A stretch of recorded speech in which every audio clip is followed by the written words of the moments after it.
এক দেশে এক ছোট্ট গ্রাম ছিল যার নাম ছিল এলডোরিয়া। সেই গ্রামটি সুন্দর পাহাড় ও ঝলমলে নীল নদীর মধ্যে ছিল। সেখানে এক ছোট্ট মেয়ে ছিল যার নাম ছিল লীলা। লীলার একটি গোপন ক্ষমতা ছিল, সে পশুদের সঙ্গে কথা বলতে পারত।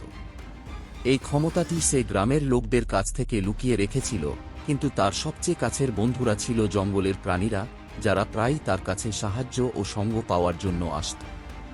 একদিন সকালে লীলা যখন বুনো ফুল সংগ্রহ করছিল, তখন সে কিছু অদ্ভুত দেখল। পাখিরা জোরে জোরে চিৎকার করছিল, আর সাধারণত শান্ত থাকা হরিণগুলো গাছের মধ্যে অস্থিরভাবে দৌড়াচ্ছিল। লীলার মনে হলো কিছু একটা ভুল হয়েছে জঙ্গলে। প্রাণীদের সংকেত অনুসরণ করে লীলা আগে যেটা কখনো করেনি, তার চেয়ে গভীরে জঙ্গলে চলে গেল। সেখানে সে একটি খোলা জায়গায় পৌঁছল যা সে আগে কখনো দেখেনি। তার কেন্দ্রে একটি বিশাল ওক গাছ ছিল, যার পাতা একটি অলৌকিক জ্যোতিতে ঝলমল করছিল। যখন সে কাছে গেল, গাছ থেকে একটি প্রাচীন কণ্ঠ শোনা গেল, লীলা, নির্বাচিতজন, আমাদের জঙ্গল বিপদে আছে। আশ্চর্য হলেও কৌতূহলী লীলা আরও কাছে গেল। গাছ থেকে একটি ছোট ঝলমলে পরী বেরিয়ে এল যার নাম ছিল লায়রা। লায়রা বলল, আমাদের জাদুকরী জঙ্গলের ভারসাম্য একটি কালো জাদুকর মালবর্ণের দ্বারা নিক্ষিপ্ত অন্ধকার মন্ত্রের দ্বারা বিপন্ন হয়েছে। সে তার নিজের শক্তি বাড়ানোর জন্য জমি থেকে জাদু চুরি করতে চায়, এবং শুধুমাত্র একটি বিশুদ্ধ হৃদয় ও পশুদের সঙ্গে কথা বলার ক্ষমতা সম্পন্ন ব্যক্তি আমাদের বাঁচাতে পারে।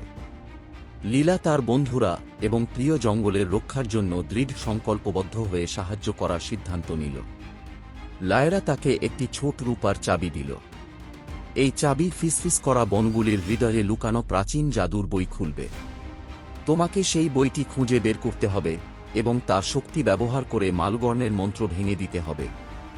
লীলা তার মিশন স্পষ্ট করে নিল এবং তার বিশ্বস্ত প্রাণী বন্ধুদের সঙ্গে যাত্রা শুরু করল। একটি বুদ্ধিমান পুরানো পেঁচা যার নাম ছিল ওরিয়ান, একটি সাহসী কাঠবিড়ালি যার নাম ছিল নাট্টি, এবং একটি দুষ্টু শেয়াল যার নাম ছিল ফেন। যাত্রাটি ছিল বিপজ্জনক, মালবর্ণ দ্বারা জাদুকরী ফাঁদ ও ধাঁধা দিয়ে ভর্তি। কিন্তু ওরিয়ানের বুদ্ধি, নাট্টির চপলতা এবং ফেনের ধূর্ততার মাধ্যমে তারা প্রতিটি চ্যালেঞ্জ অতিক্রম করল। অবশেষে তারা ফিসিস করা বনগুলির কেন্দ্রে পৌঁছল, যেখানে প্রাচীন জাদুর বইটি একটি ভয়ঙ্কর ড্রাগন দ্বারা রক্ষিত ছিল। তবে ড্রাগনটি একটি মন্ত্রের অধীনে ছিল এবং প্রকৃতপক্ষে খারাপ ছিল না। লীলা তার ক্ষমতা ব্যবহার করে ড্রাগনের সঙ্গে কথা বলল এবং জানল যে এটি একসময় জঙ্গলের রক্ষক ছিল। সে তাদের অভিযানের কথা ধীরে ধীরে ব্যাখ্যা করল এবং ড্রাগনকে মালবর্ণের নিয়ন্ত্রণ থেকে মুক্ত করার প্রতিশ্রুতি দিল। লীলার দয়া ও দৃঢ় সংকল্প দেখে ড্রাগন তাকে জাদুর বইটি পৌঁছতে দিল। যখন লীলা বইটি স্পর্শ করল, তখন এটি উজ্জ্বল হয়ে উঠল এবং প্রাচীন শব্দগুলি তার মনে ভেসে উঠল। লায়রার কণ্ঠস্বরের নির্দেশে লীলা মালবর্ণের কালো জাদু ভাঙার মন্ত্র পড়ল। জঙ্গল কেঁপে উঠল এবং একটি আলোর তরঙ্গ ছড়িয়ে পড়ল, যা জাদুকরের মন্ত্রকে ভেঙে দিল এবং জঙ্গলের জাদু পুনরুদ্ধার করল।